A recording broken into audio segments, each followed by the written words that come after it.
ప్రకటన గ్రంథం 14వ అధ్యాయం మొదట వచనం చదువుతున్నాను. మరియు నేను చూడగా ఇదిగో ఆ గొర్రె పిల్ల సియోను పర్వతం మీద నిలవబడి ఉండెను. ఆయన నామమును ఆయన తండ్రి నామమును నొసలయందు 144,000 మంది ఆయనతో కూడా ఉండిరి. ఈ వచనాన్ని అందరం కలిసి చదువుకున్నాం, అందరూ ఒకేసారి.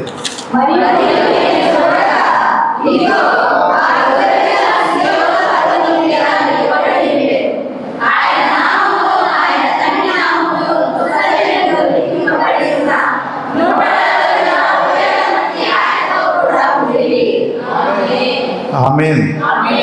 దేవుడు ఈ లేఖనాన్ని దీవించిన గాక.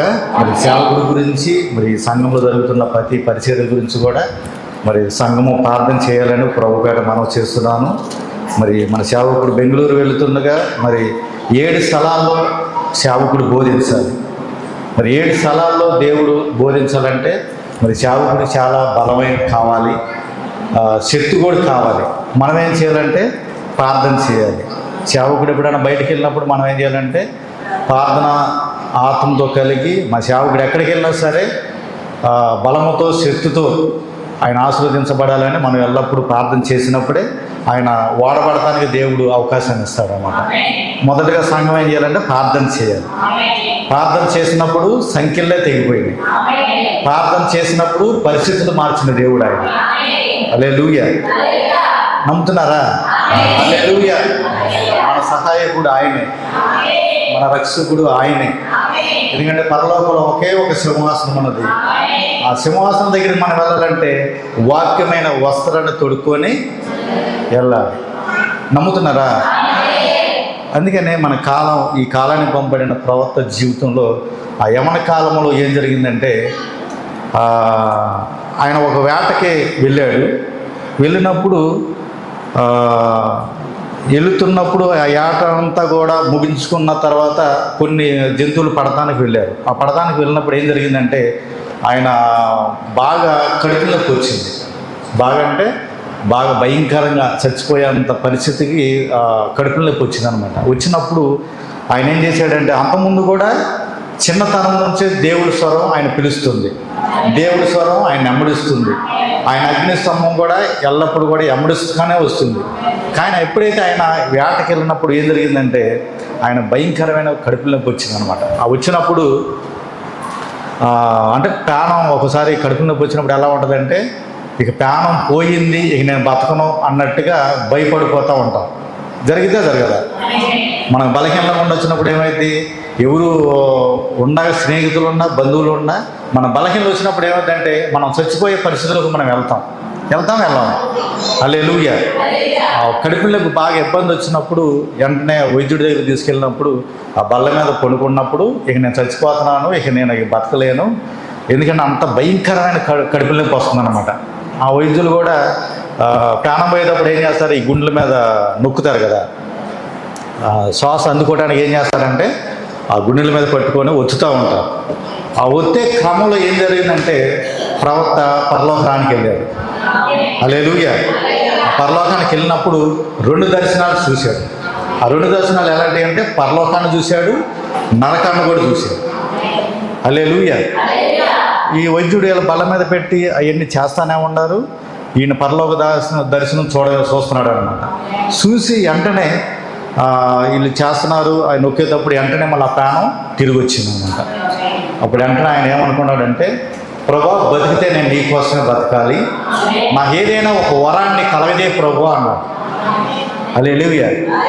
ఎప్పుడైతే ఆ వరాన్ని కలగజేయమన్నాడో మరి పర్వతం మీదకి వెళ్ళి ప్రవక్తలు ఏం చేసేవాళ్ళంటే పర్వతాల దగ్గరికి వెళ్ళి, కొండల దగ్గరికి వెళ్ళి, గృహంలోకి వెళ్ళి ఆ మోకాళ్ళ అనుభవంలో నుంచి దేవుణ్ణి అడగటం మొదలు పెడతారు. హల్లెలూయా. వాళ్ళు ఏదైతే దర్శనం చూశాడో ఆ దర్శనాన్ని నెరవేర్చబడాలంటే ప్రార్థన చేయాలి, ప్రార్థన శక్తి కావాలి, ప్రార్థన అనుభవం కావాలి. నేను ఒక దగ్గరికి వెళ్ళి ప్రార్థన చేయగలిగినే వాళ్ళు స్వస్థత పొందుకోవాలి.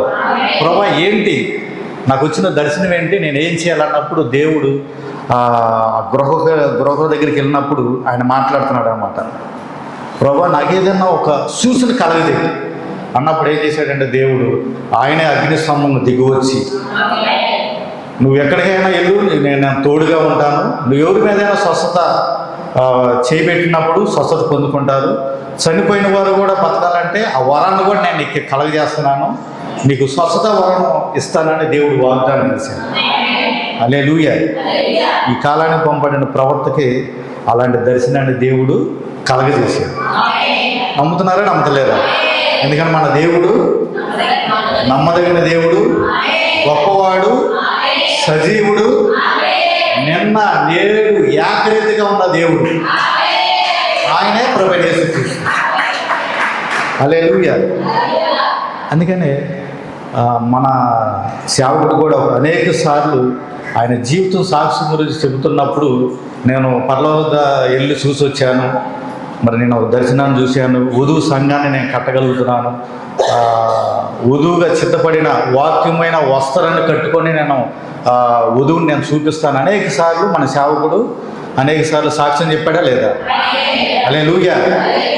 మరణ పడగల మీద నుంచి, హల్లెలూయా, మరి ఆ కాలు ఆపరేషన్ జరుగుతున్నప్పుడే ఆ దర్శనాన్ని చూపించిన దేవుడు ఆయన. అందుకనే ఒక అభిషేకించిన వైపు మనం ఎప్పుడు కూడా వేలు ఎత్తి చూపించకూడదు. హల్లెలూయా. ఎందుకంటే ప్రవక్తకి ఏ అగ్నిస్తంభం అయితే ఉందో ఆయన వెంబడించిన వ్యక్తులకి ఆయన నామంలో తీసుకున్న ప్రతి ఒక్కరు కూడా, సేవకే కాదు నీకు నాకు ప్రతి ఒక్కరికి, అపోస్తులు 2:38 ప్రకారంగా ఎవడైతే ఆయన నామంలో బాప్తిసం తీసుకున్నాడో అప్పుడు స్వస్థత వరమే కావచ్చు, పరిశుద్ధాత్మ వరమే కావచ్చు, హల్లెలూయా, ప్రార్థన వరమే కావచ్చు, పాటలు పాడటమే కావచ్చు, వాక్యం చదవటమే కావచ్చు, అనేక వరాలు దేవుడు కలగజేస్తాడన్నమాట. చేస్తాడా చేయడా? ఒకసారి పాటలు పాడితే మనకు రాదు, దేవుడు పాటలు నేర్పిస్తాడు. హల్లెలూయా. చదవటం రాదు, ప్రభా ఈ బైబిల్ చదవటం రాదు ప్రభు, నాకు బడికి వెళ్ళమన్నాగా నేను బడికి వెళ్ళలేదు కానీ చదవలేను అన్నప్పుడు ఏమైంది? ఖచ్చితంగా చదవగలుగుతాను. హల్లెలూయా. నేను పాట పాడాలనే ఖర్చు నీలో ఉండాలి, బైబిల్ చదవాలని రోసం నీలో ఉండాలి. హల్లెలూయా. నేను ప్రార్థన చేస్తే ఆయన కార్యాలు చేసే దేవుడని నువ్వు రూఢిగా నమ్మాలి. హల్లెలూయా. అప్పుడు నమ్మినప్పుడు ఏం జరిగిందంటే కార్యాలు ఖచ్చితంగా చేస్తాడు దేవుడు. మరి కృపాగూడెంలో అనేక సాక్ష్యాలు, అనేక కుటుంబాలు కట్టిన దేవుడు ఆయన, అనేక గర్భఫలాలు తెలిసిన దేవుడు ఆయన. కుటుంబాల్లో గృహం లేకపోతే, స్థలాలు లేకపోతే, స్థలాలు ప్రార్థన చేసినప్పుడు ఆ ఉపవాస దినంలో ప్రార్థన అంశాలు చీటీలు రాసిచ్చినప్పుడు అవన్నింటిని కూడా నెరవేర్చిన దేవుడు ఆయనే ప్రభువైన యేసుక్రీస్తు. నమ్ముతున్నారా? ప్రవక్త జీవితంలో కూడా అదే జరిగింది. ఆ దర్శనాన్ని చూశాడు, కానీ ఎప్పుడైతే ఆ స్వస్థ వరాన్ని పొందుకున్నాడో ఆయన ఆ దిగి వచ్చుతున్నప్పుడు ఇంకొక వేటకి వెళ్ళాడు, చేపలు వల వేయటానికి ఇంకో స్థలానికి వెళ్ళారు. ఎందుకంటే ఆయన పక్కన అనేక స్నేహితులు, శిష్యులు అలా కలిసి ఒక టీముగా ఉంటారు. ఉన్నప్పుడు వల వేయటానికి వెళ్ళినప్పుడు అప్పుడు ఆ కాలంలో వల లేకపోయినా గాలాలు వేసేవాడు, ముళ్ళు పెట్టి గాలం వేస్తే చేప పడితే లాగేసేవాడు. తెలుసా మీ అందరికీ? హల్లెలూయా. గాలం వేస్తే కర్ర పెట్టేస్తారు, ఏం కాలం చేప పడిద్ది, దాన్ని గట్టిగా లాగాలనే మన దగ్గరికి వచ్చి పడిద్ది. తెలుసా? హల్లెలూయా.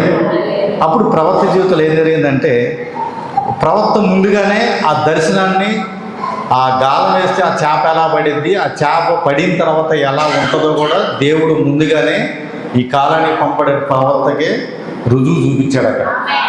హల్లెలూయా. ఒక దర్శనాన్ని ముందుగానే చూపించాడు ఆయన. ఆ చూపించిన రీతిగానే ఆయన నడుచుకుంటూ వెళ్తున్నప్పుడు అయ్యా మీరు వేయండి గాలాలు వేయండి, మరి ఇలా జరుగుతున్నప్పుడు కొంతమంది వేస్తున్నారు, కొంతమంది పడుతున్నాయి.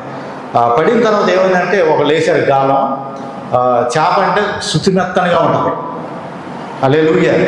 అది నీళ్ళలో ఉన్నంత సేపే బతికిద్ది, బయటికి రాగానే ఆ నీరంతా ఆరిపోయిన వల్ల ఏమైందంటే గిలగిల కొట్టుకొని చనిపోవడం జరిగింది. దాని గుణలక్షణం దేవుడు అలా కలగజేశాడు ఆయన. హల్లెలూయా. చేసిన తర్వాత వాళ్ళు గాలం వేశారు, చేప పడింది. లాగిన తర్వాత అదేమైందంటే ఈ రెండు దంతాల మధ్యలో అదేమంటారు, ఉక్కి, అదే గాలానికి ముళ్ళు ఉంటుంది కదా, ఆ ముళ్ళు 2 గాలాల మధ్యలో ఇట్లా ఇరుక్కొని ఇట్లా లాంగాలను ఏమైందంటే చీల్చుకొని వచ్చేసేసింది. ఆ చీల్చుకొని రాగానే కడుపులో నుంచి ఆ పేగులు కూడా బయటకు వచ్చేసేసి అది తినడానికి అది చక్కగా లేదు. వాళ్ళకేంటంటే నచ్చపోయేలాగా దాన్ని లాగేసేసి తీసి ఆ నేల మీద తీసిరేసారు. అది విసిరేసిన తర్వాత వీళ్ళు చేస్తానే ఉన్నారు, వాళ్ళు నడుచుకుంటూ వెళ్తున్నారు. ప్రవక్త ఒడ్డు అంచు మీద ఇలా నడుచుకుంటూ వెళ్తుంటే ఆ చేప మధ్యలో పడేశారు. అది కొట్టుకుంటూ వచ్చేసేసి అంచుకు చేరింది అనమాట. కొన్ని నీళ్ళు పెరిగిద్ది, చచ్చిపోయిన తర్వాత అది పైకి తేలింది కదా. తేలిన తర్వాత అది నేలకి అరలాలకు వచ్చేసేసి ఒడ్డుకు వచ్చేసింది. హల్లెలూయా. ఒడ్డుకు వచ్చేసిన తర్వాత ప్రవక్త నడుపుతానే ఉన్నాడు, ఆ చేపను చూస్తూనే ఉన్నాడు. ఎప్పుడైతే చేపను చూసి నడుస్తున్నప్పుడు ఒకేసారి ఆ మేఘస్తంభం గాలి, చల్లని గాలి వచ్చిందన్నమాట. హల్లెలూయా. ఆ అగ్నిస్తంభం గాలి వచ్చి దేవుడు ప్రవక్తతో మాట్లాడుతున్నాడు. ఈ చేపతోనే కదా నేను మాట్లాడింది, నీకు దర్శనం చూపించాను, ఇప్పుడు పలుకు, ఆ చేప బతికిద్ది. హల్లెలూయా. వాళ్ళు చేప గాలం వేసినప్పుడు పడితే అదంతా 2 దంతాలు కూడా చీల్చిపోయినాయి, మరి ఆ చర్మం కూడా చీల్చిపోయింది. అది బతకడానికి కూడా ఛాన్స్ లేదు. హల్లెలూయా. లేనప్పుడు ఎప్పుడైతే ఆ నడుస్తున్నప్పుడు అగ్నిస్తంభం తాకి ఆ దేవుడు ఆ ప్రవక్తతో మాట్లాడినప్పుడు పలకమన్నాడు. అప్పుడు ప్రభువా ఇది ఖచ్చితంగా పలుకుతానని ఆయన 2 చేతులు పైకి వెళ్తే ఆ చేపంకు చూసుకుంటూ, ప్రభువైన యేసుక్రీస్తు నామంలో ఇది మరొకసారి పునరుద్ధానం జీవం పొందుకోవాలని ప్రభువా ఆయన నామం ఎప్పుడైతే పలికాడో, ప్రభువైన యేసుక్రీస్తు నామంలో ఈ చేప బతుకునుగాక. హల్లెలూయా. అది వెంటనే లెగిసి గంతేసి చేప నెలలో బతుకున్నప్పుడు ఎగురుతాయి కదా, అలా ఎగిరి ఉరుక్కుంటూ వెళ్ళిపోయింది అన్నమాట సముద్రంలోకి. అప్పుడు ప్రవక్త ఎవరి మీద చేతులు పెట్టినా, ఎవరి మీద రోగాలతో వచ్చినప్పుడు ప్రార్థన చేసినా అందరూ స్వస్థత పొందుకొని వాళ్ళు తిరిగి దేవుణ్ణి ఆరాధించుకుంటూ ఇంటికి వెళ్ళారనమాట. నమ్ముతున్నారా? అందుకనే ఈ కాలంలో ఒక రుజువు అనేది మనకు కనపడింది. ఎందుకంటే ప్రవక్త కాలంలో అలాగే జరిగితే ఈ కాలంలో కూడా జరిగింది. వధువు పలికితే కార్యాలు జరగవా?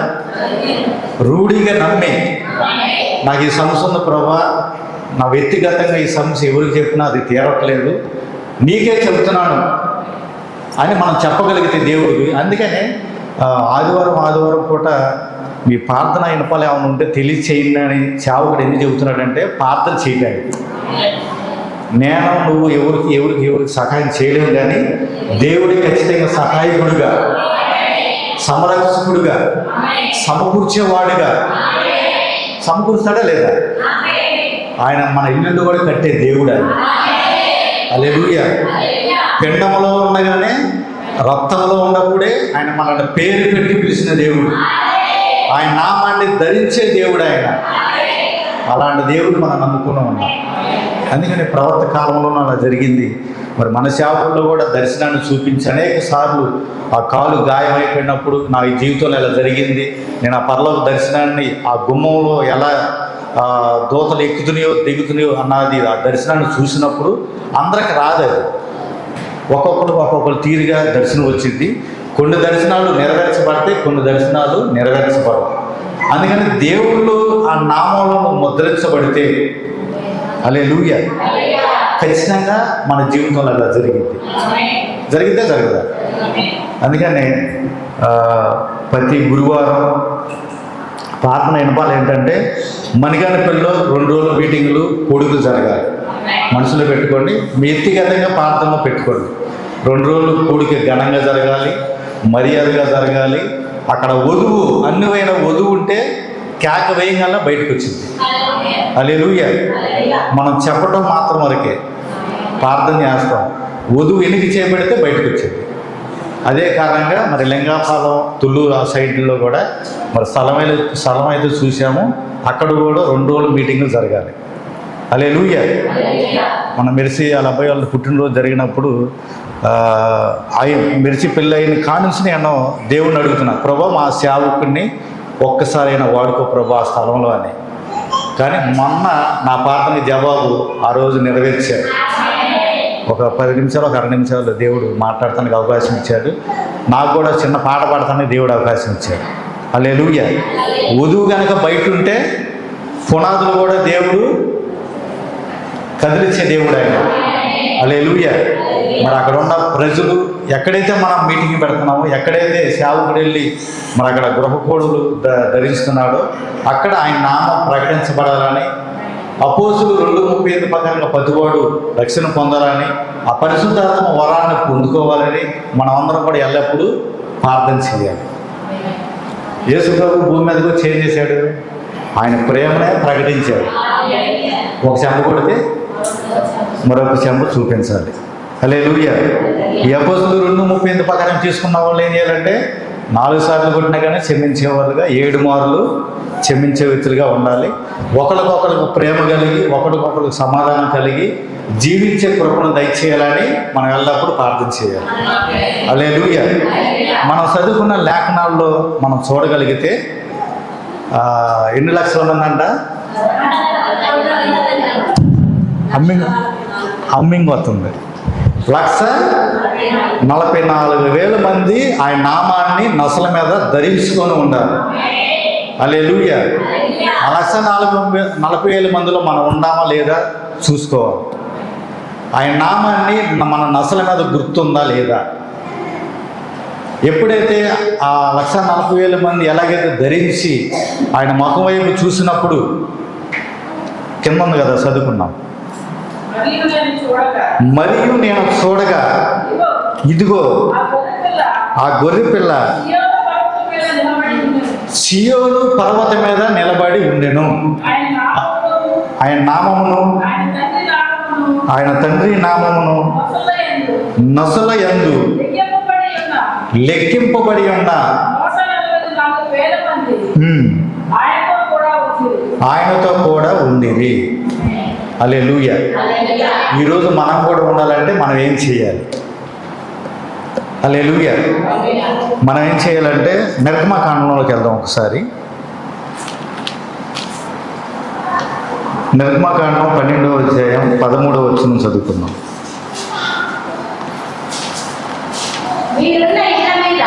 మీరున్న ఇళ్ల మీద ఆ రక్తము మీకు గుర్తుగా ఉండేది.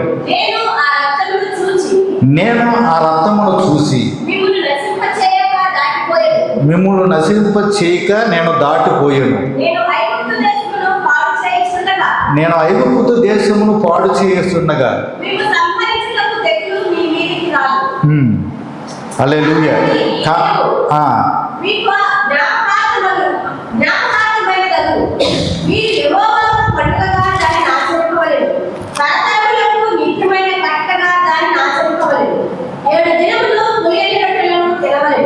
మొదటి దినమున మీ ఇళ్లలో నుండి పొంగినది పారవేయవలెను.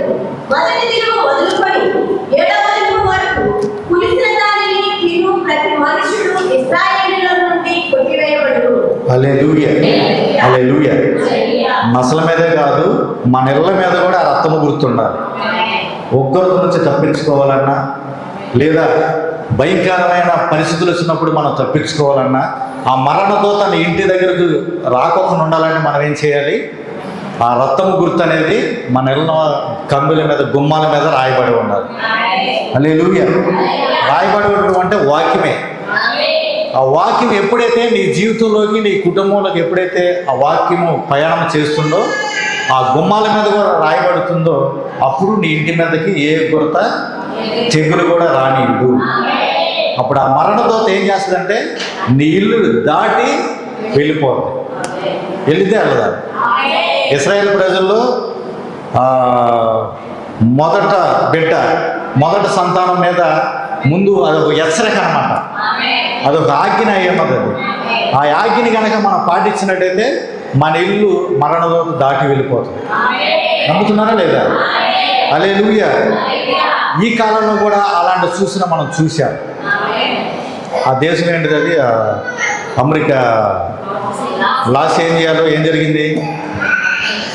అనేకమైన ధనికులు ఉన్నారు, అనేకమైన శాస్త్రులు ఉన్నారు, అనేక మంది ఏమంటారు నిర్మాతలు ఉన్నారు, చాలామంది గొప్పవారు ధనికులు చాలామంది అందమైన వారు కూడా ఉన్నారంట ఆ దేశంలో. హల్లెలూయా. కానీ ఆ నెలలో 7వ తారీఖున వాళ్ళకి ఒక హెచ్చరిక, పోలీసు శాఖ వారు ఏం చేశారంటే ఒక హెచ్చరిక ఆ గ్రామానికి, ఆ దేశానికి ప్రకటించారు. మరి అదే పరలోకం నుంచి మరి అగ్ని కందకాలు మరి పరలోకం నుంచి ఆకాశం నుంచి పడతా ఉంటున్నాయి. మరి ఒకడు రాసుకొని ఆ గంధకాలు, అగ్ని కందకాలు భూమి మీద పడబోతున్నాయి. మరి ఈ గ్రామంలో పడుతున్నాయి కాబట్టి మీరు ఇల్లు ఖాళీ చేసి వెళ్ళిపోండి బయటకు అని అన్నారు. ఒక హెచ్చరిక ఎప్పుడైతే ఇవ్వబడిందో అందరూ అడావుడిగా ఇంకేమన్నా అగ్ని కందకాలు వచ్చేస్తే మమ్మల్ని కాల్ చేస్తాయి అని చెప్పేసి ఒక్కొక్కరు సదురుకొని ఆ గ్రామాన్ని విడిచిపెట్టి అందరూ వెళ్ళిపోయారు. హల్లెలూయా. వెళ్ళిపోయే ముందుగా ఒక వ్యక్తి, ఒక కుటుంబం ఉంది. ఆ ఇంటి మీద ఏం రాసుకున్నాడంటే అందరూ అడవుడిగా బయలుదేరుతున్నారు. కానీ ఆ వ్యక్తి అయితే ఆ ఇంటి దగ్గరికి వెళ్ళి ప్రార్థన చేసి ఒక లేఖనాన్ని తీసుకొని ఆ గుమ్మం మీద రాసి ఆయన ప్రయాణం వేయలేరు. హల్లెలూయా. ఎవరు చేయలే. కానీ దేవుడు భయం ఉండి, దేవుడంటే భయం కలిగి, దేవుడంటే ప్రార్థనాపూర్వకంగా జీవితాన్ని కలిగి ఉండి ఎటు వెళ్ళినా మనం ప్రార్థన చేసుకొని అలవాటు ఉంటుంది. ఏది? దేవుడు అంటే భయం ఉన్న వారికి. హల్లెలూయా. మనం బయలుదేరేటప్పుడు ఏం చేస్తాం? ప్రార్థన చేసుకొని ముందుకు కొనసాగుతాం. హల్లెలూయా. ఏదైనా పని జరగాలంటే ప్రార్థన చేసుకొని ఆ పనిని జరిగించి ప్రభు అని దేవుడిని అడిగి మనం ముందుకు కొనసాగుతాం. హల్లెలూయా. మన దగ్గర ఏ రూపాయి కూడా లేదు, కానీ నీ ఇంట్లో కార్యం జరగాలి, నీ ఇంట్లో గొప్ప కార్యం జరగాలి. కానీ నువ్వు ప్రార్థన చేయగానే నీకు కావాల్సిన ధనాన్ని దేవుడు సమకూరుస్తాడు. అలాగే అలవాటు చొప్పున ఆయన ఏం చేశాడంటే ఈ గ్రామం అంతా కూడా వెళ్ళిపోతుందని నేను కూడా వెళ్ళేటప్పుడు దేవుడి కార్యం చేస్తే బాగుండని ఆయన ప్రార్థన చేసేసి ఆ రక్తం గుర్తు యెహోవా సమకూర్చిన ఇల్లు ఆశీర్వదించబడింది కాబట్టి ఆ లేఖనాన్ని యెహోవా దేవుడు ఇంటిని ఆశీర్వదించాడు, ఆయన కృప నాకు తోడుగా ఉందని ఆ గుమ్మం మీద రాసుకున్నాడంట ఆ రక్తము గుర్తుని. హల్లెలూయా. ఆ రక్తము గుర్తుని రాసుకొని ఆయన కూడా బయలుదేరి బయటికి వెళ్ళిపోయాడు. వెళ్ళిపోయినా ఆ నైట్ కల్లా ఏమేం జరిగింది? ఆ గ్రామం మొత్తం కూడా తగలబడిపోయింది. సౌందర్యమైన ఇల్లు, ఏసీలు ఏంటి, ఫ్యాన్లు ఏంటి, సీలింగ్లు ఏంటి, వాళ్ళు ఇదేంటి సోఫాలు ఏంటి, ఘనమైనవి కోట్లలో డబ్బులు, డాలర్లు మొత్తం తగలబడిపోయి బూడిదైపోయింది అన్నమాట. హల్లెలూయా. ఈ ప్రకటన అయిపోయింది, హెచ్చరిక అయిపోయింది, తగలబడటం అయిపోయింది, దేవుడి గుర్తు కూడా అయిపోయింది. అయిపోయిన తర్వాత మీ గ్రామాలకు మీరు వెళ్ళి మీ చోట్లు, మీ స్థలాలు చూసుకోమన్నారు. అప్పుడు అందరూ బయలుదేరి ఆ స్థలాలు, ఆ ఇల్లు చూసుకోవడానికి వచ్చినప్పుడు అందరి ఇల్లు తగలబడిపోయింది. హల్లెలూయా. ఈ ప్రార్థన చేసిన వ్యక్తి ఇల్లు మాత్రానికి తగలబడలేదు. ఎందుకని? దేవుడు అంటే భయం కలిగి ఉన్నాడు. దేవుడు నాతో ఉంటే నాకు ఏ కీడు జరగదని, ఆయన రక్తం గుర్తు నా ఇంటి మీద రాయబడితే నా మరణంతో దాటి వెళ్ళిపోద్దని, ఆ లేఖనాలు ఎల్లప్పుడూ ఆయన చదువుకునే వ్యక్తి అనమాట. ఆయన రచయిత కూడా రాయవచ్చు. ఎన్నో ఏమంటారు సినిమాలు రాసేవాళ్ళని నిర్మాతలుగా అయి ఉండొచ్చు. కానీ దేవుడి భయం ఉన్న ప్రతి ఇల్లు కూడా రక్షించబడింది. హల్లెలూయా. దేవుడు ఏ ఇల్లునైతే ఆశీర్వదించబడతాడో ఆ ఇల్లు ఉగ్రత నుంచి తప్పించబడే దేవుడు మన దేవుడు. ఆశీర్వదించబడాలి దేవుడి చేత, రక్షణ పొందుకోవాలి ప్రతి ఒక్కళ్ళు కూడా. ఆయన నామాన్ని ధరించాలి. ఆ రక్తం గుర్తు మన ఇళ్ళ మీద రాయబడి ఉండాలి. హల్లెలూయా. అప్పుడు ఉగ్రత నుంచి మనం తప్పించబడతాం. మన పిల్లలే కావచ్చు, మన ఇరుగుపొరుగా కావచ్చు, మా ఇంటి పరిస్థితులే కావచ్చు, ఆ ఇల్లంతా కూడా అగ్ని స్తంభంగా నిలబడి ఉండాలంటే మొదటగా ఆ ఇంటి మీద ఆ రక్తం గుర్తు ఉండాలి. ఇశ్రాయేలు కాలంలో అలాగే జరిగితే ఈ కాలంలో కూడా ఒక సూచన, అంటే దేవుడు ఎవరైతే ప్రార్థన చేస్తారో, ఎవరైతే దేవుడి పూర్వకంగా జీవిస్తారో ఆ ఇంటిలో నేను తోడుగా ఉంటాను, ఏ కీడు ఆ కుటుంబాలకి రానియ్యను అన్న రుజువు ఈ కాలంలో కనపడిందా లేదా? కనపడింది. కానీ ఆ రోజు మనం చూడలేదు, చదువుతున్నాము, నీడగా ఉండేవి. ఇది మన కళ్ళెదటే మనం చూడగలుగుతాం. అంటే ఎవరైతే ప్రార్థన చేస్తారో, ఎవరైతే ప్రార్థన జీవితాలు కలిగి ఉంటారో, ఎవరైతే ప్రార్థనా పూర్వకంగా నడవగలుగుతారో వాళ్ళకి ఏ కీడు ఏ హాని జరగదు. ఎందుకంటే మనం రూఢిగా మనం నమ్మాలి. మొదటగా ఆయన నామాన్ని నసల మీద ముద్రించబడాలి. తర్వాత రెండోది ఆయన రక్తము మన గృహల మీద అడ్డ కమ్ముల మీదగా రాయబడి ఉండాలి. హల్లెలూయా. ఆ దేశంలోనే అలా జరిగితే ఒకవేళ దేవుడు కృపను బట్టి మరణదూత పోయినసారి సేవకులు చెప్పారు, మరణదూత ఇక్కడ నుంచి బయలుదేరుతుంది, ఒక్కొక్క ఇంటి మీదకి వస్తుంది, చాలా జాగ్రత్తగా ఉండండి చెప్పాడే చెప్పలేదు. ఆ చెప్పుడు మాటను మనం ఎల్లప్పుడు ఏం చేయాలంటే ప్రార్థన కంచె అనేది మన కుటుంబాలకు వేసుకోవాలి. ఎప్పుడు ప్రతిరోజు కూడా పడుకునేటప్పుడు ఉదయం లేవగానే పక్షులు లేవకముందే మన ప్రార్థన ధూపం అంటే పరలోక రాజ్యానికి వెళ్ళాలి. హల్లెలూయా. ఆకాశ పక్షులు భూమి మీద లేవకముందే వాళ్ళ కేకలో ముందే సూర్యుడు ఉదయకముందే హల్లెలూయా మన ప్రార్థన అంట దేవుడికి వినపడాలి. ఆ ప్రార్థన ధూపం పైకి వెళితే ఏమైందంటే ఏ కీడు ఆ రోజంతా కూడా ఆ పనుల్లో దేవుడు తోడుగా ఉంటాడు. నమ్ముతున్నారా లేదా? హల్లెలూయా. అందుకనే పాత అపోస్తులు చేసిన ప్రార్థన మనకి ఈరోజు కావాలా వద్దా? ఇప్పుడంతా ఏం జరిగిందంటే ఏమంటారు చూడు, స్టైల్ ప్రార్థన అయిపోయింది. అంటే ఒక కన్నీరు రాదు, ఒక కుటుంబంలో ఏదైనా జరుగుతుందంటే ఆ వేదన ఉండదు, ఏదైనా ఒక సమస్య గురించి మనం ఏదైనా ప్రార్థన చేయాలంటే కన్నీరు కూడా రావట్లా. ఇదివరకంటే దెబ్బంగానే తండ్రి కానీ ఏదైనా జరిగితే అల్లాడిపోయేవాళ్ళు. నా బిడ్డ బయటికి వెళ్ళాడంటే వస్తాడో రాదో లేదేంటని భయపడి కంగారు పడి వణికిపోయాలన్నమాట తల్లిదండ్రులు. ఈ రోజున మనం ప్రార్థన చేయకపోవట్లేదు. కారణం ఏంటంటే ఏమంటే టైల్స్ వస్తున్నాయి, ఏముంది పరుపులు వస్తున్నాయి, సీలింగ్లు వస్తున్నాయి, అన్నీ దేవుడు ఎక్కువగా సమకూర్చే కొందుకు ఏమవుతుందంటే దేవుడికి దూరంగా పారిపోతుంది. ఇదివరకు తాటాకిళ్ళల్లో తడిసిన కప్పుకొని ఉన్నప్పుడు ఆ ప్రార్థన ఎలా ఉండేదంటే ఆత్మీయంగా హల్లెలూయా కన్నీరుతో మోకాలు అనుభవం జీవితం కలిగి ప్రార్థన ఎలా ఉండేదంటే శక్తిగల ప్రార్థనలాగా ఉండేది. ప్రార్థన చేయగల దేవుడు కార్యం చేసేవాడుగా, హల్లెలూయా రూఢిగా నమ్మేవాడుగా, మన మాటే కానీ మన చూపే కానీ ఎక్కడ కూడా తప్పుకోకుండా లేఖనానుసారంగా చూసుకునేవాడు. హల్లెలూయా. ఏది వెనకటి కాలంలో మనం చూడగలిగేది. కానీ ఇప్పుడు ఏమవుతుందంటే బైబిల్ తీసుకొని వస్తున్నాం, ఒక పాట పాడుతున్నాం, బైబిల్ చదువుతున్నాం, భయం లేదు, వణుకు లేదు, చేతి చేశాడు లేత లేదు, మళ్ళీ వస్తున్నాం, మళ్ళీ చూసుకుంటున్నాం, మళ్ళీ ఎప్పుడు కానీ ప్రవక్త అలా అనుకోలేదు. ప్రవక్త ప్రతిరోజు కూడా మోకాళ్ళు దండేసి ప్రార్థన చేసి 2 చేతులు పైకెత్తి, ప్రభువా నేను ఏ స్థలంలోకి వెళ్ళినా సరే, ప్రభువా ఎలాంటి ప్రజలు వచ్చినా సరే నేను ప్రార్థన చేయగల స్వస్థత కలగాలి. ఒక రూఢిగా దేవుడు నమ్మాడు అనమాట. మనం కూడా ప్రార్థన చేసే శక్తిని మనం పొందుకోవాలి, ఆ పాత స్వభావాన్ని మనం పొందుకోవాలి. హల్లెలూయా. అపోస్తులు ఎలా చేశారు? వాళ్ళు రూఢిగా దేవుడు మాతోనే ఉన్నాడు, దేవుడు ఏదైతే వాగ్దానం ఇచ్చాడో ఆ వాగ్దానం ప్రకారంగా మనం ప్రార్థన చేయాలన్న ఒక పరుగు పొందులు వాళ్ళు గెలుచుకుంటూ వెళ్ళారు. వాళ్ళు త్యాగాలు చేయని కానీ దేనికైనా కానీ వెనకాడారా? హల్లెలూయా. వాళ్ళు తల కిందలు సిలువేసినా కానీ ప్రభా నీకు చిత్తమే ప్రభా అన్నారు. స్టెప్పుని రాళ్ళతో కొడుతున్నా కానీ ప్రభా క్షమించిన ప్రభా అన్నారు. అలాంటి త్యాగం ఈరోజు మనకు కావాలి. యవనస్తులు పాటలు పాడంగానే ఏమనాలి? లెగిసి పాడాలి. బైబిల్ చదవాలంటే చదవాలి. అందరూ చదివచ్చుగా.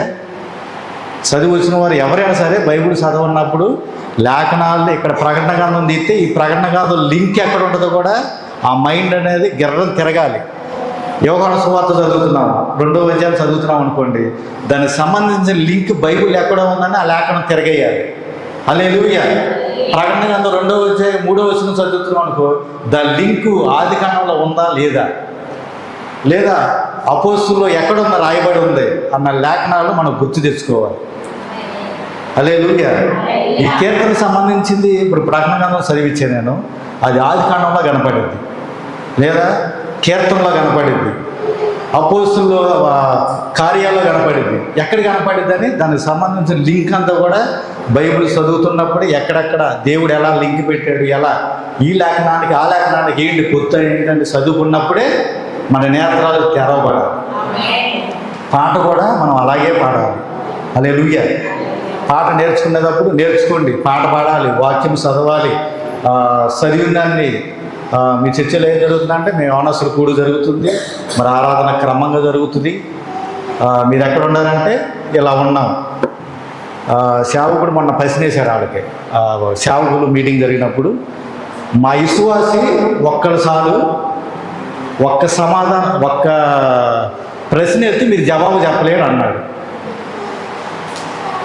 ఆ ఇలువను మనం కాపాడుకోవాలా లేదా? ఆయన అంత రోషంగా చెప్పాడో తెలుసా? 10 మంది మీరు ఉన్నారు, మా చిన్నపిల్ల కానీ యవనస్తులు ఒక్కళ్ళు వచ్చి మీకు ప్రశ్న ఎత్తే మీరు జవాబు చెప్పలేరు అన్నారు. అంటే మన మీద ఎంత నమ్మకం ఉందో చూడండి. ఆ నమ్మకాన్ని మనం నిలబెట్టుకోవాలనుకుంటే వాక్యానుసారంగా జీవించాలి, వాక్యానుసారంగా నడవాలి, వాక్యముతో మాట్లాడాలి, వాక్యముతోనే మనం ముందుకు కొనసాగాలి. హల్లెలూయా. ఎందుకంటే అపోస్తులు 2:38 ప్రకారంగా మనం తీసుకున్నాం కాబట్టి పరిశుద్ధాత్మ పొందుకున్నాము. ఆయన అగ్నితోనూ పరిశుద్ధాత్మతో బాప్తిస్మం ఇచ్చినప్పుడు హల్లెలూయా దాని వెనక అన్ని దీవులు కూడా మనం పొందుకొని ఉన్నాం. హల్లెలూయా. ఆ లేఖనం చదివితే ఆ లేఖనం కింద దీవులు మొత్తం మనయే. హల్లెలూయా. ఈ ప్రకటన గ్రంథం రాసిందే వధువు, యోహాను వధువుకి సాదృశ్యమైనది. అందుకని ప్రకటన గ్రంథం చదువుతున్నప్పుడల్లా ఈ గ్రంథం నాది ప్రభువా, ఇది నేను రాశానని ఆ లేఖనాలు చదువుతున్నప్పుడే నీది అని చదవాలన్నమాట. హల్లెలూయా. అప్పుడు దేవుడు లేఖనానుసారంగా ఆ రథం గుర్తు కింద మనం ఉండగలుగుతాం. ఏ కీడు కలగదన్నమాట. ఇంకొక లేఖనాన్ని మనం చదువుకుందాం. 91వ కీర్తన 7వ అధ్యాయం చదువుకుందాం.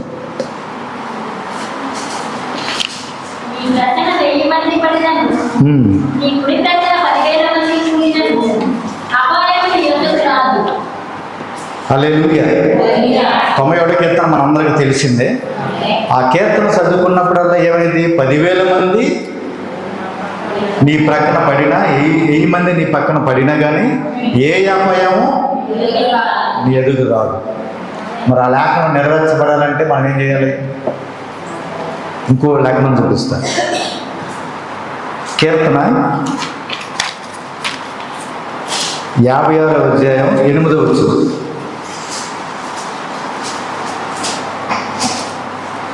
నా సంచారములను నీవు లెక్కించి ఉన్నావు, నా కన్నీళ్లు నీ గుడ్డిలో నుంచబడి ఉన్నవి,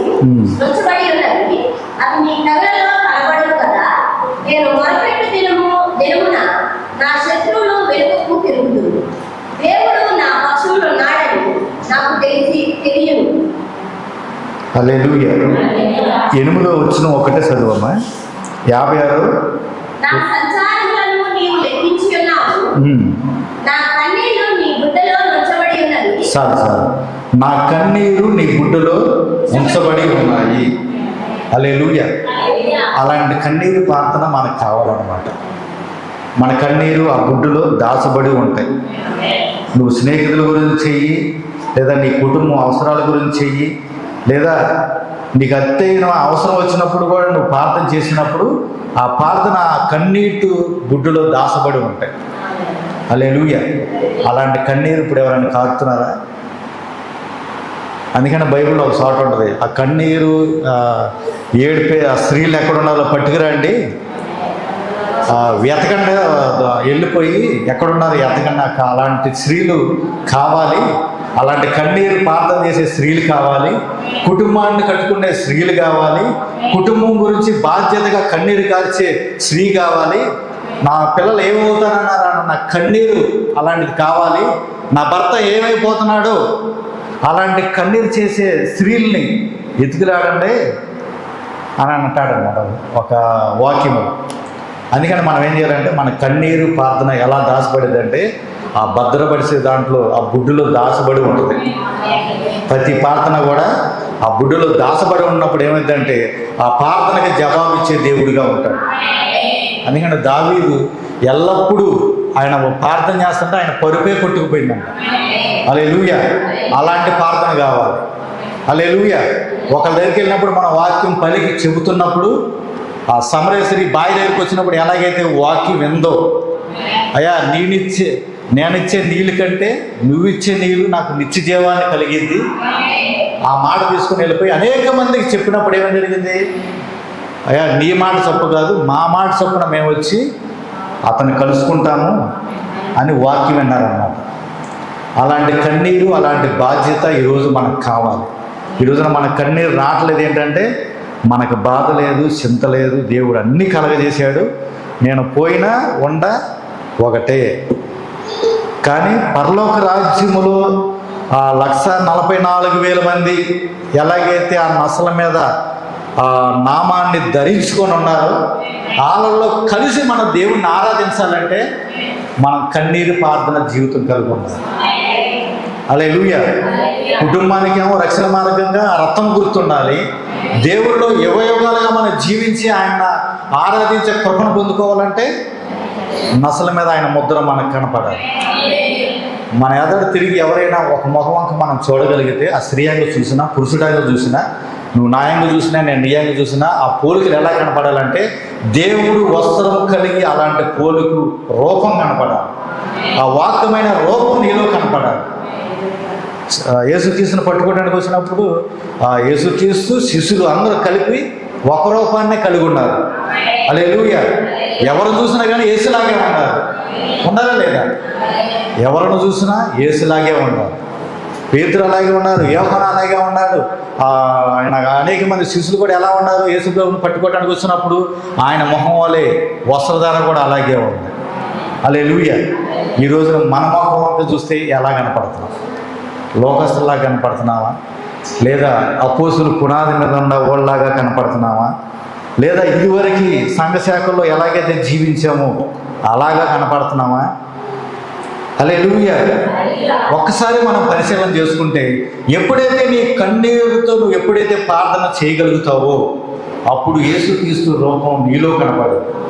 నీ అంట చూడగానే వాక్యము కనపడింది. హల్లెలూయా. నీతో మాట్లాడుతున్నప్పుడే నాలో ఉన్న బలహీనత కూడా దేవుడు కొట్టివేస్తాడనమాట. హల్లెలూయా. యేసుక్రీస్తు మరియ ఎప్పుడైతే గర్భాన్ని పొందుకొని ఎలిజబెత్ దగ్గరికి వచ్చినప్పుడు మాట్లాడుతున్నప్పుడే, ఆయన పేరు ఏం పేరు? యోహానేనా? యోహాను గంతులు వేసినట్టుగా ఈయన యేసుక్రీస్తు గర్భాన్ని ధరించి ఉంది, ఆయన బాప్తిస్మం ఇచ్చే యోహానుగా ఉన్నాడు. ఎప్పుడైతే వీళ్ళిద్దరూ ఎదురుపడ్డారో అక్కడ వాక్యముతో మాట్లాడుతున్నప్పుడు ఏమైందంటే ఆత్మతో మాట్లాడుతున్నప్పుడు ఏమైందంటే వాళ్ళు గంతులు వేశాడనమాట.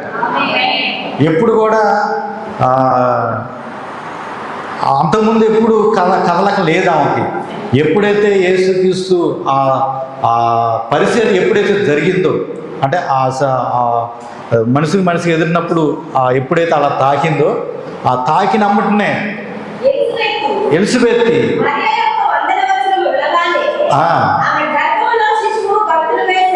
హల్లెలూయా. హల్లెలూయా. మన లేఖనాల్ని పరిశీలన చేసుకోవాలి. మనలో ఆ వాక్యమైన గర్భాన్ని మనం ఎప్పుడైతే ధరించామో ఆ వాక్యమైన గర్భాన్ని ధరించినప్పుడు మనం ఇతరుల దగ్గరికి వెళ్ళినప్పుడు ఏం చేయాలంటే ఆ మేలుని కూడా వాళ్ళు పొందుకొని గంతులు వేయాలి. నా జీవితంలో కార్యం చేసిన దేవుడు నా జీవితంలో నా కుటుంబాన్ని ఇలా కట్టాడు, ఆ ఒక్కత దినమందు ఇలా జరిగినప్పుడు నా దేవుడు కాపాడాడు అన్న ముద్ర నువ్వు వేసుకున్నట్లయితే దేవుడు కూడా అతల వైపు కూడా దేవుడు అదే కార్యం చేస్తాడు. అందుకని వాక్యముతో మాట్లాడాలి, వాక్యముతో జీవించాలి, వాక్యముతోనే ముందుకు కొనసాగాలి. ఆ వాస్తవమైన వాక్యాన్ని ధరించి ఆ పెళ్లి కుమారుని కలుసుకోవాలి. ధరించుకుందామా? హల్లెలూయా. అందుకనే మనం పిలిచిన వాడు నమ్మదగిన దేవుడు. నన్ను పిలిచిన దేవుడు నమ్మదగిన వాడు, ఎన్నడు చేయి విడువడు. యేసయ్యా ఎన్నడు చేయి విడువడు. యేసుంటే సాగు నా జీవితానికి, యేసుంటే మేలు నా కుటుంబానికి, యేసుంటే సాగు నా జీవితానికి, యేసుంటే మేలు నా కుటుంబానికి. నన్ను పిలచిన దేవుడు నమ్మదగిన వాడు, ఎన్నడు చేయి విడువడు. యేసయ్యా నన్ను విడువడు. యేసుంటే సాగు నా జీవితానికి, యేసుంటే మేలు నా కుటుంబానికి, యేసుంటే సాగు నా జీవితానికి, యేసుంటే మేలు నా కుటుంబానికి. నన్ను పిలిచిన దేవుడు నమ్మదగిన వాడు, నన్ను పిలిచిన దేవుడు నమ్మదగిన వాడు, ఎన్నడు చేయి విడువడు. యేసయ్యా ఏనాడు నన్ను విడువడు, ఎన్నడు చేయి విడువడు. యేసయ్యా ఏనాడు నన్ను విడువడు. హల్లెలూయా. ఆయన చెయ్యి విడిచే దేవుడిగా ఉన్నాడు చూడండి. ఆయన చెయ్యి పట్టుకొని నడిపించే దేవుడిగా ఉన్నాడు. అందుకని యేసు మా కుటుంబంలో ఉంటే మనకంతా దీవునికరంగా ఉంటుంది. ఆయన వాక్యంలో మనం నడవాలి, వాక్యంతో జీవించే కృపను మనందరం కావాలంటే ప్రార్థన యాకోబు ఆ నిచ్చెన చూసేటప్పుడు ఒంటరి అయినప్పుడు ఆ పాదాలు పట్టుకొని ఎలాగైతే తెల్లవారులు బతుకులాడాడో, తెల్లవారులు పెనుగులాడి కన్నీరుతో ప్రార్థన చేశాడో, అలాంటి అనుభవం మనకు కావాలి. నిజమైన మాటలు కదా ఇవి. ఎందుకంటే తెల్లవారులు దేవుడితో పెనుగులాడతాం అంటే ఆ మాట తీసుకొని కొంతమంది ఏం చేస్తారు తెలుసా, ఆల్ నైట్ ప్రేయర్ అని పెట్టేస్తారు. నేను తెల్లవారులు దేవుడితోనే ఉండాలి అని. కానీ దేవుడిని బతులాడుకొని కన్నీరుతో అక్కడ యుద్ధం అన్నాము తరువుకుంటూ వచ్చి సంపటానికి వస్తున్నాడు. ఇక్కడ ఒంటరివాడిగా అయ్యాడు. కానీ అక్కడ ఎప్పుడైతే దేవుడు దర్శనాన్ని పెట్టుకొని అక్కడ దర్శనాన్ని చూడగలిగాడో, ఎడవకోకుండా ప్రభువా నా పేరు ఆశీర్వదించబడు అంతవరకు కూడా ఆయన పాదాలు విడిచిపెట్టలేదు అనమాట. హల్లెలూయా. అప్పుడు నిజమైన పేరు చెప్పాడు అనమాట. నీ పేరేంటంటే, నా పేరు యాకోబు అని చెప్పాడు. అలాంటి ఒప్పుకోని జీవితం కావాలి. నీ పేరేంటంటే, నా పేరు నిజంగా చెప్పాలి. హల్లెలూయా. ఆ మాట మనం ఎప్పుడైతే పలుకుతామో అప్పుడు దేవుడు కార్యాలు చేసే దేవుడిగా ఉంటాడు. ఇంకొక మాట చూసుకొని మరి సమయాన్ని ముగిస్తాను నేను. ఆదికాండం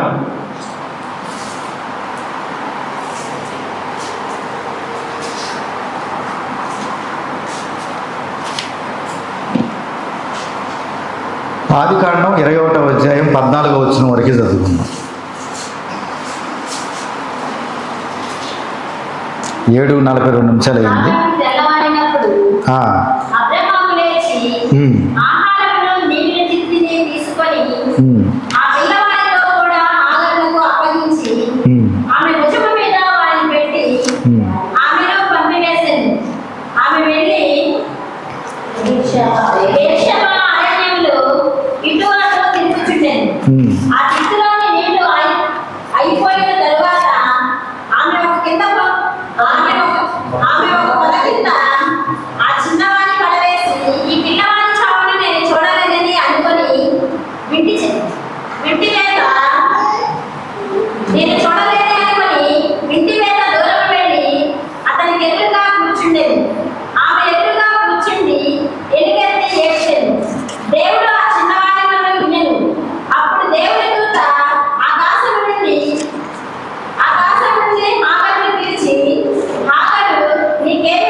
దేవుడు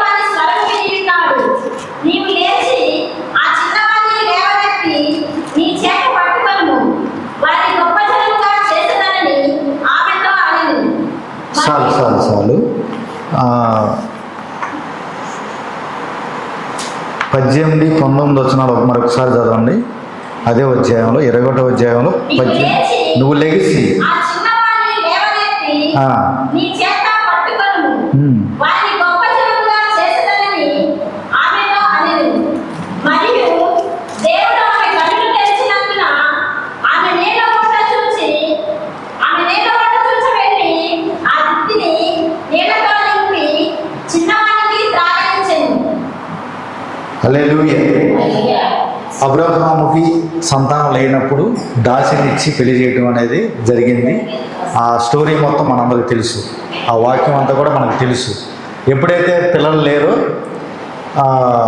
దాసిని ఇచ్చి పెళ్లి చేసింది. చేసిన తర్వాత ఒకరోజున పుట్టినరోజు వచ్చినప్పుడు, అది అన్నప్రాసన జరిగేటప్పుడు, ఇందు జరిగేటప్పుడు ఏం జరిగిందంటే దాసి పిల్లవాడు ఈ పిల్లవాడు జరుగుతున్నప్పుడు ఎమ్మటే శారాకి కోపం వచ్చింది. కోపం వచ్చేసేసి ఈ దాసిని పిల్లవాడిని ఇంట్లో నుంచి పంపించేసి బయటికి తీసివేసేసి, ఎందుకంటే దేవుడికి నచ్చదు కదా, పంపించేయమన్నాడు. అప్పుడు అబ్రహాం వెళ్ళి ఇంటి వెనక భాగంలోకి వెళ్ళి ఆయన ప్రార్థన చేస్తున్నాడు. ప్రభువా, నా జీవితంలోకి వచ్చి ఇలాంటి సమస్య నా జీవితంలోకి వచ్చింది. మరి వారసులు లేనప్పుడు ఆ దాసిని పెళ్లి చేసుకోవడం జరిగింది నా భార్యను బట్టి. చేసుకున్న తర్వాత మరి ఈ సమస్యను వచ్చింది. మరి భార్య చూసేమో వాళ్ళని ఇంటి నుంచి బయటికి పంపించేయమంటుంది అన్నప్పుడు ఆయన ప్రార్థన చేశాడు. ప్రభా, నేను ఏం చేయాలి, ఈ సమస్య నుంచి నేను ఏం చేయాలని ఆయన మోకరించి ప్రార్థన చేసినప్పుడు ఆయన ఏమన్నాడంటే, దిగి వచ్చి నీ భార్య చెప్పిన మాట నువ్వు విను అన్నాడు. హల్లెలూయా. భార్య చెప్పిన మాట నువ్వు విను, అలాగే చెయ్యి. ఆమె ఏదైతే చెప్పిందో నువ్వు అలాగే చేసి వాళ్ళని పంపించేసే బయటకు అన్నప్పుడు ఆయన నీటి తుత్తుని తీసుకొని కొంచెం ఆహారం తీసుకొని ఆ పిల్లని ఇచ్చి ఆఖరికి ప్రయాణం చేసి పంపించేసాడు. పంపించేసిన తర్వాత మధ్యలో అరణ్యం వచ్చేసింది. అక్కడ నీళ్లు దొరకవు, ఆహారం అయిపోయింది. వీళ్ళు తీసుకెళ్ళిన ఆహారం మొత్తం కూడా అయిపోయింది. తుత్తులో ఆ నీళ్ళు కూడా అయిపోయినాయి అన్నమాట. అయిపోయిన తర్వాత ఆ పిల్లవాడికి దాహం అయ్యి అరణ్యంలో నడిచేటప్పుడు ఏమైంది, దాహమైనప్పుడు అల్లాడిపోయి సొమ్మసిల్లు పడిపోయి పిల్లోడు వీళ్ళు కూడా సరిపోతాం అనుకొని ఒక చెట్టు కింద కూర్చుంది. పిల్లోడిని పక్కన పడేసేసి ఏడుతుంది. హల్లెలూయా. పిలిచిన వాడు నమ్మదగిన దేవుడుగా, ఎందుకంటే అబ్రహాము నుంచి బయటికి వెళ్ళింది. హల్లెలూయా. అబ్రహాము నుంచి బయటికి వెళ్ళింది కాబట్టి ఆమె కన్నీరు అక్కడ చూసిన దేవుడు ఆయన. ఇక ఆ కన్నీరు ఆమె ఎప్పుడూ ప్రార్థన చేసిన వ్యక్తి కాదు, లేదా వాళ్ళతో కలిసి దేవుడిని ఆరాధించిన బిడ్డ కూడా కాదు. కానీ అబ్రహాము ఇంటి నుండి బయటికి వెళ్ళింది కాబట్టి ఆ కన్నీరు ఏం చేసిందంటే దాటిపోనికోకుండా దేవుణ్ణి, హల్లెలూయా, ఆ మొలను ఎప్పుడైతే దేవుడు చూశాడో వెంటనే ఆగర కళ్ళు నేత్రాలు దేవుడు తెరుసును అన్నాడు. హల్లెలూయా. ఆగర ఇక్కడ ఏం చేస్తున్నావు, నీ కళ్ళు తెరువు, అక్కడ పక్కనే ఉంది ఆ ఉప్పుటే ఓట, నీటి ఓట అక్కడే ఉంది, కళ్ళు తెరిచి చూడమన్నప్పుడు ఆమె కళ్ళు తెరిచి చూసినప్పుడు నీటి ఓట గుగ్గుతుంది అన్నమాట. ఆయన ఎడారిలో నీటి ఓటలో పుట్టించే దేవుడు ఆయన. అక్కడ ఏమి లేకపోవచ్చు, కానీ ప్రార్థన, కన్నీరు అనే ప్రార్థన ఏం చేస్తుందంటే దేవుడిని కూడా అక్కడ ఆఫ్ చేసింది. హల్లెలూయా. ఎందుకంటే దాటిపోయే దేవుడు కాదు ఆయన. మన సమస్యలు చూసి మన వైపు చూసి దాటిపోయే దేవుడు కాదు. మన కేక వేయగానే మనకు వచ్చి కార్యం చేసే దేవుడు ఆయన.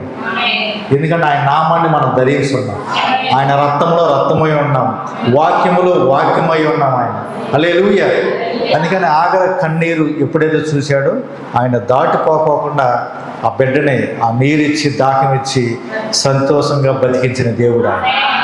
మన అనేక ఆటంకాలు రావచ్చు, అనేకమైన ఇబ్బందులు రావచ్చు, కానీ మన కన్నీరు ప్రార్థన ఏం చేసేదంటే ఆ పరలోక దర్శనాన్ని కూడా దేవుడు దిగువచ్చి నీకేం కావాలన్నప్పుడు మనం అడిగితే ఖచ్చితంగా ఇచ్చి దేవుడుగా ఉంటాడు. అందుకని క్రమంగా తప్పుకోకుండా ఆదివారం రావాలి, గురువారం రావాలి, ఎక్కడ కూడుకులు పెట్టినా కానీ అక్కడికి రావాలి. ఎక్కడ సేవకుడు వెళ్ళి రామన్నప్పుడు అన్ని దేశాలకు మనం తిరిగే వాళ్ళుగా ఉండాలి. 4 దిక్కులకి కృపా కూడా పరిచర్య సాటించే వాళ్ళుగా ఉండాలి. హల్లెలూయా. అపోస్తులు అలాగే చేశారు, అపోస్తులు అలాగే జీవించారు. వాళ్ళు రోషముతో ఏలియా ఎలాగైతే పలికి రోషముతో జీవించాడో అలాగే దేవుడు ఏలియాకి ఆహారం లేనప్పుడు కాకులతో పెట్టిన దేవుడు ఆయన.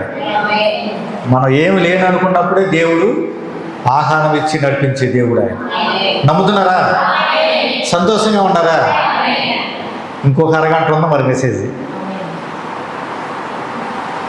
దేవుడు ఈ వాక్యాన్ని దీవించిన గాక. ఎందుకంటే దేవుడు ఎప్పుడైతే అన్నయ్య బయలుదేరేటప్పుడు చెప్పాడో, నాకు ఏదైనా అవకాశం ఇచ్చినప్పుడు ఒక రోజు కానీ లేకపోతే ఒక రోజున్నర కానీ 2 రోజులు కానీ కేటాయిస్తా.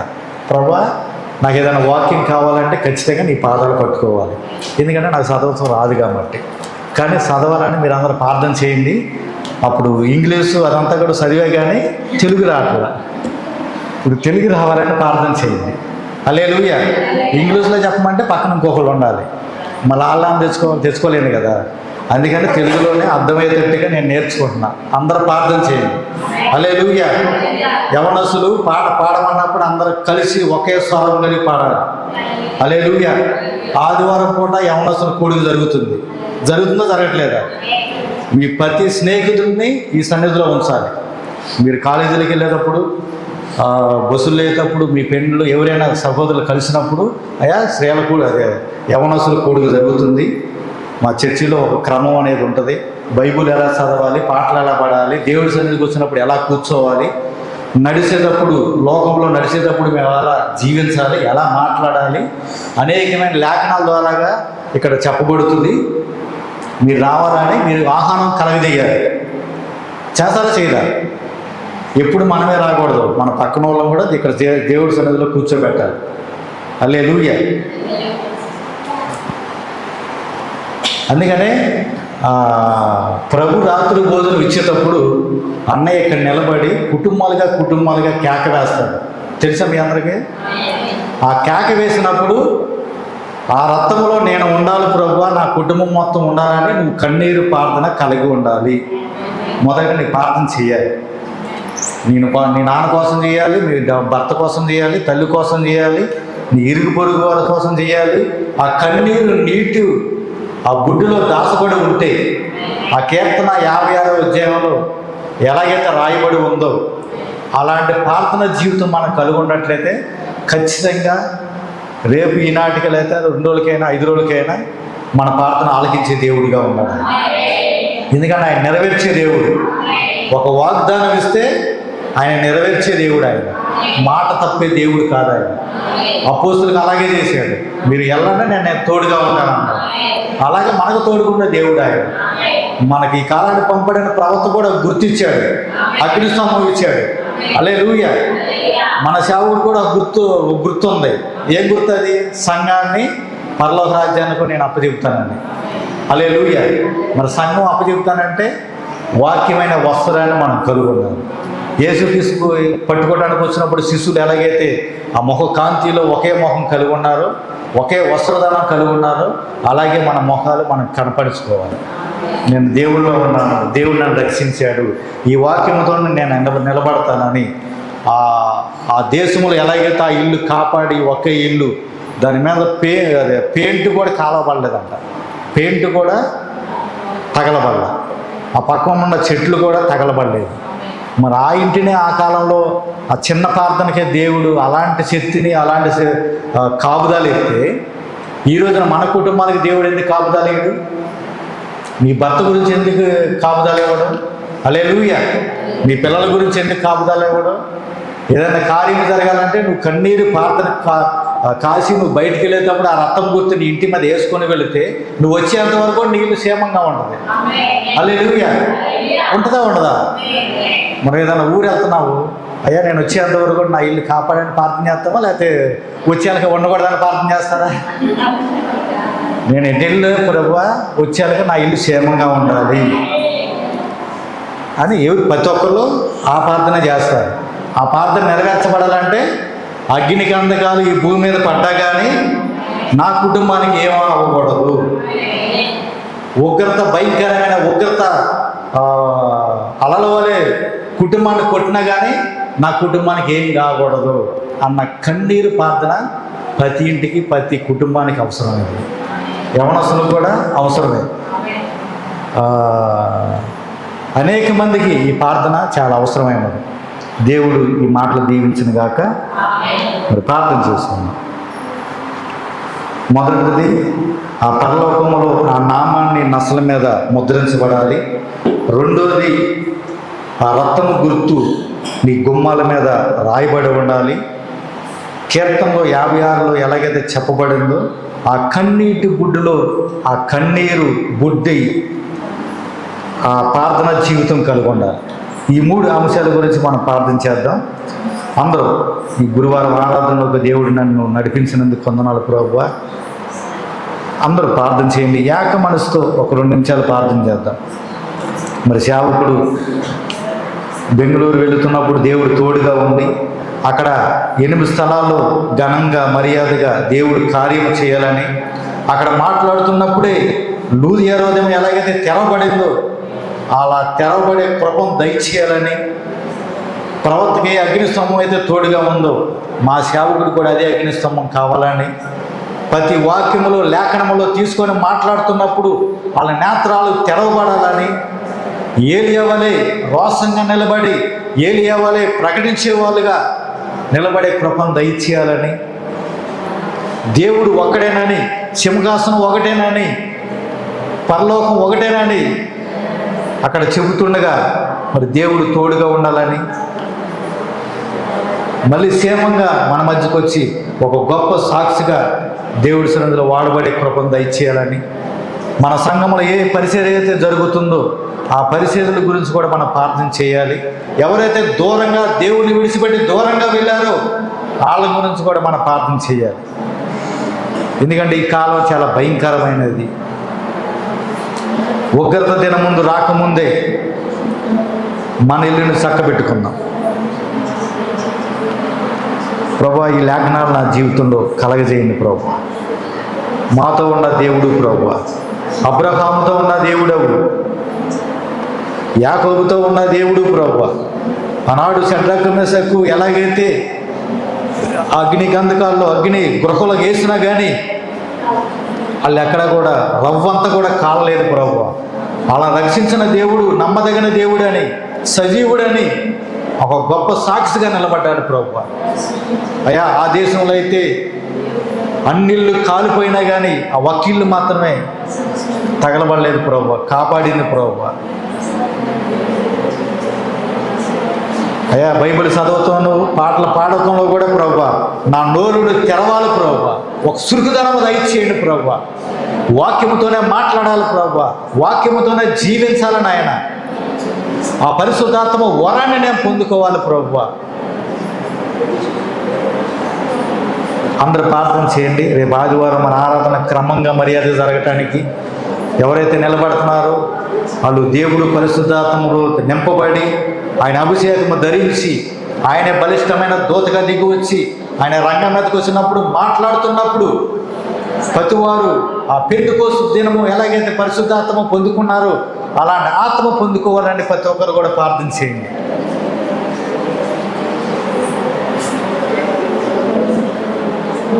ప్రభా, ఆ బుడ్డులో దావీదు కన్నీరు ఎలాగైతే దాసపడి ఉన్నాయో అలాంటి కన్నీరు ప్రార్థన నాకు కావాలి ప్రభా. అలాంటి ప్రార్థన అరుగు నాకు కావాలి ప్రభా. ప్రవక్త ఆ చేప 2 సగాలుగా చీల్చిపోయినా కానీ ప్రార్థన చేయగానే ఎలాగైతే చేప బతికిందో అలా నేను మాట్లాడాలి ప్రభువా. ఎందుకంటే నేను వధువునైనా ఉన్నాను ప్రభువా. నా నసల మీద నీ నామం పెట్టబడింది ప్రభువా. లోకమైన సహవాసాలు, లోకమైన సిద్ధాంతాలు, లోకమైన కట్టుబాట్లు ఉండట్లేదే ప్రభువా. నాలో నుంచి తీసివేయి ప్రభువా. అయ్యా, నీ నామమే నాలో ఉండాలి ప్రభువా. నీ వాక్యమే నా హృదయంలో ఉండాలి ప్రభువా. నేను ఏది మాట్లాడినా వాక్యముతోనే మాట్లాడాలి ప్రభువా. వాక్యంతోనే జీవించే కృప నాకు దయచేయండి అయ్యా. ప్రార్థన చేయండి, ప్రార్థన చేయండి. మన మధ్యన బెన్ని ఉన్నాడు. మరి చివరి ప్రార్థన చేస్తుండగా అందరూ ఏకీభించుదాము.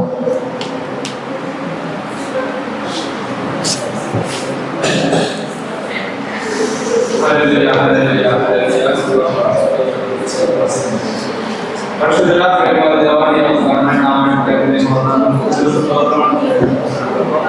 దేవా ఈ సాయి నామమున దేవా మాకు ప్రభు మీకు స్వయంగా మాట్లాడినందుకు దేవా ఈ లేఖనాలు ప్రభు మా హృదయంలో భాగం చేసుకోండి ప్రభు. దేవా వాక్య ప్రకారం మా జీవితంలో మేము నడుచుకోవడానికి సహాయం దేవా ఎక్కడ నీ వాక్యం నుండి తప్పిపోకుండా దేవా ఏదో ప్రభు నీ మార్గంలో నడిచేవారిగా దేవా లోకంలో ఇతరులకు మాదిరిగా ఉండడానికి సహాయం దేవా వాక్యం చెప్పిన సమాధానాన్ని దీవించిన వాళ్ళని దీవించండి ఆశపడండి దేవా దైవ సేవకులు ప్రభు యేసయ్య పరిచర్యని ప్రభు హైదరాబాద్ విషయాలుగా ప్రభు మీరే తోడుగా ఈ చాలా పాల్గొన్న శక్తిని ఆత్మనురాగా దయచేయండి ప్రభు నిరంతరం ప్రభు యేసు వెలుచుండగా ఆయన మానవులకు మీరు తోడుగా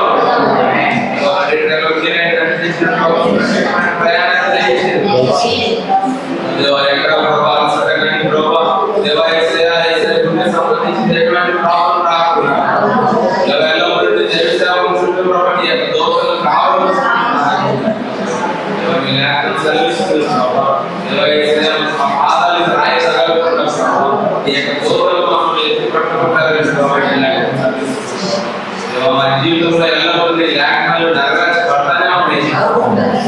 గొప్ప దేవుడు శక్తి మందులు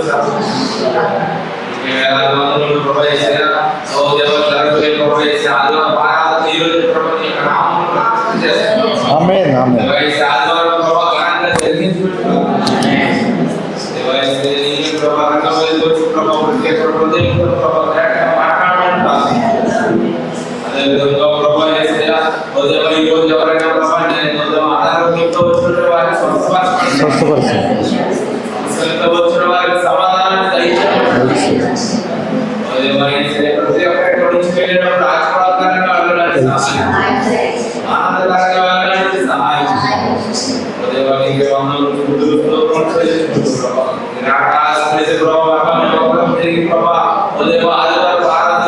సంతోషంగా కలుసుకోవడానికి సహాయం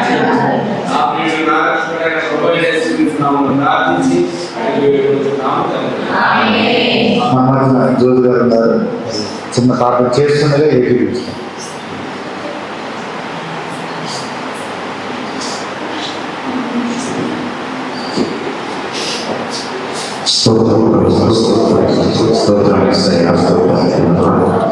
మహోన్నతుడా సర్వాధికారి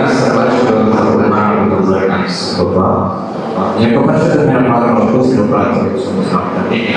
సమయం మరొకసారి మీ పాలన సమస్యలో వచ్చి చేసి ప్రభావాన్ని అవకాశం అంతవరకు కూడా నీకు వందనాలు చూస్తున్నాం. ప్రభావ వ్యాఖ్యాపడే మాటలు ప్రభావం ఆరోగ్యం మరలా జ్ఞాపకం చేసుకుని వేస్తుంటారు. సహాయం